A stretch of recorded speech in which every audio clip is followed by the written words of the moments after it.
नमस्कार मित्रांनो, श्री स्वामी समर्थ. तुम्ही एखाद्या मोठ्या संकटामध्ये सापडला आहात का? जिथे तुम्हाला मार्ग सापडत नाही? तर थांबा.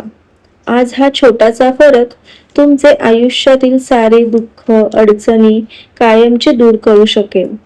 आपल्या सर्वांच्याच आयुष्यामध्ये कधी ना कधी असा क्षण येतो की सगळे रस्ते आपल्याला बंद झाल्यासारखे वाटतात.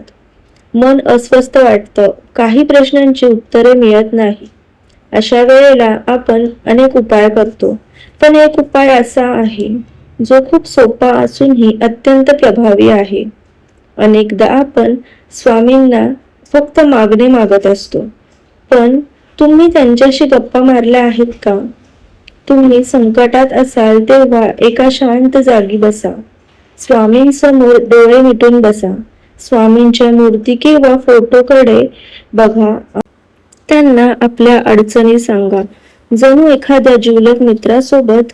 आपण काहीही लपवत नाही, असं सगळं तुमच्या मनातलं भीती, चिंता, दुःख सगळं काही स्वामींना मनमोकळेपणाने सांगा. जेव्हा आपण मनापासून हे करतो तेव्हा स्वामी आपल्या हाकेला नक्की प्रतिसाद देतात.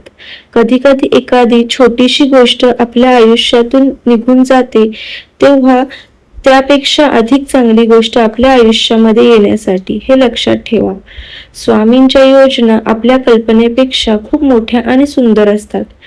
तर एकदा हा अनुभव घेऊन बघा. स्वामींना तुमचे दुःख सांगा. हात जोडून स्वामींना प्रार्थना करा. तुम्हाला काही दिवसातच तुमच्या आयुष्य सकारात्मक बदल जाणवू लागेल. मित्रांनो, स्वामी त्यांच्या भक्तांना कधीच रिकाम्या हाताने पाठवत नाहीत. फक्त त्यांच्यावर श्रद्धा ठेवा. आणि ही माहिती तुम्हाला कशी वाटली मला कमेंट करून नक्की कळवा. आणि अशाच आध्यात्मिक व्हिडिओसाठी माझ्या चॅनलला सबस्क्राईब करा. श्री स्वामी समर्थ.